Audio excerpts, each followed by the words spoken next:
siglos. Bueno, voy a seguir por donde estaba. Es curioso, Rosa, porque estaba viendo hoy, ¿no? Cuando fui a cenar, estaba viendo, pues, que entregaban con un periódico de aquí de Galicia, pues bueno, lo que es el rosetón de la iglesia de Santiago, ¿no? Por eso te preguntaba, porque Sí, muchos símbolos tienen que ver mucho con, pues bueno, con este tema más profundo, más hermético. Más que sí, hermético, para la gente que no sabe qué es lo que es hermético, es secreto. sí. Durante siglos, además, no se podía estudiar cábala hasta los 40 años. Uno tenía que tener ya una profesión y formada una familia, y cuando ya tenía, digamos, eh, resuelta la vida, entonces era cuando se le permitía estudiar cábala. Hasta ese momento no se le permitía estudiar cábala.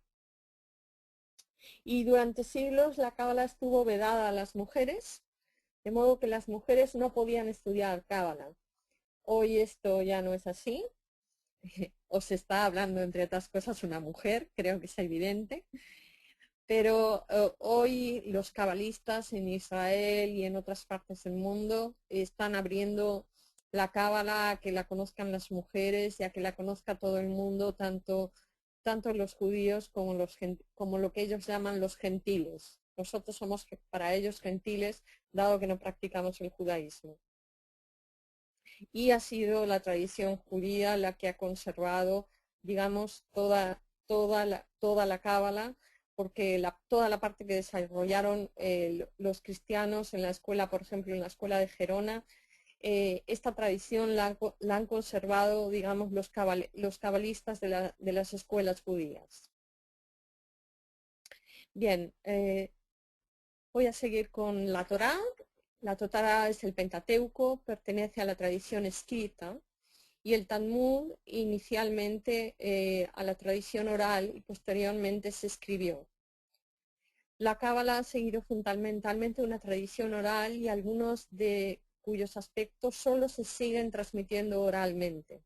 Es decir, algunas de las cosas que yo tenía intención de explicar para más adelante, si hacemos un seminario, son cosas que solo se transmiten de forma oral.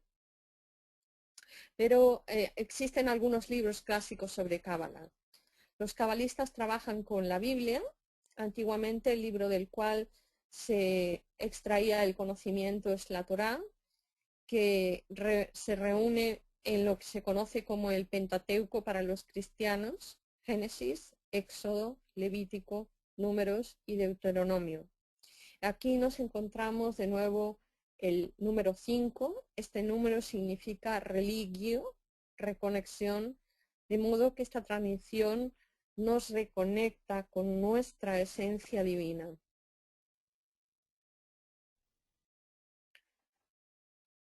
El primer diagrama o símbolo cabalístico manifiesto de enseñanza de la tradición esotérica judaica es la menorá, el candelabro que le especificó Dios a Moisés en el monte Sinaí, hecho de una sola pieza de oro puro para simbolizar el permanente unificado mundo divino o de la emanación.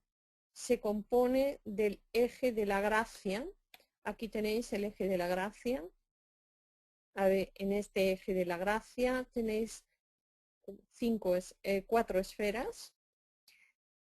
La esfera más alta del árbol de la vida, Keter, y la que está más abajo, Malhut, en medio, Tiferet y Yesod. Y aquí tenéis la sefirá oculta.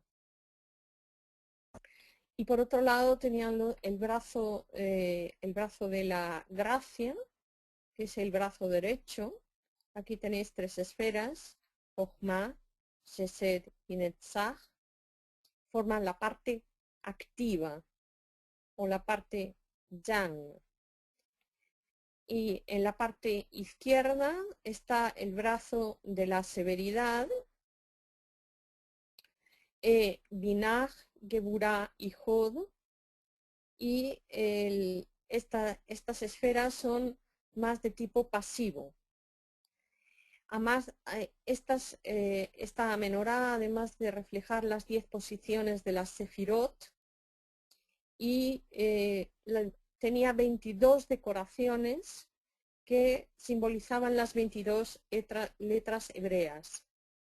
Este objeto ritual es la forma exotérica de un esquema esotérico de la existencia y es tanto un objeto de contemplación como de culto. La Cábala es conocida como el yoga de Occidente y es también el yoga de las neuronas. La primera exigencia tanto del yoga como de la Cábala consisten en un esfuerzo personal. Su meta es la lucidez, su camino es la independencia. Y también en ambos casos, en ningún momento la confianza depositada en el profesor dispensa al alumno de pensar por sí mismo. Lo que distingue al yoga de la Cábala es que mientras el practicante de yoga realiza asanas, el cabalista realiza cálculos y emplea métodos de análisis, como son los métodos cabalísticos de la gematria, el notaricón, la temurá o el latash. Si bien el yogi sobre el suelo y el cabalista cómodamente sentado en una silla, pero ambos tienen como objetivo que quien practica se haga consciente, lo cual no está exento de esfuerzo en ninguno de los dos casos, y el profesor solo es una guía en dicho proceso, pero no exime al alumno ni del esfuerzo ni de asumir la responsabilidad en este proceso.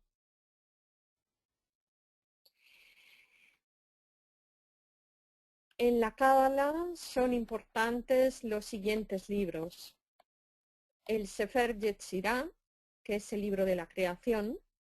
Es un libro muy breve, solo consta de unas 22 páginas y hay una muy buena edición de Ariel Kaplan en español, donde tenéis el texto hebreo y luego tenéis la traducción y está luego lleno de comentarios. Después está el Sefer Zohar, que es el libro del esplendor o de la magnificencia. Este es un libro gordo, porque tiene varios volúmenes. Aquí a la parte izquierda tenéis la portada del Sefer.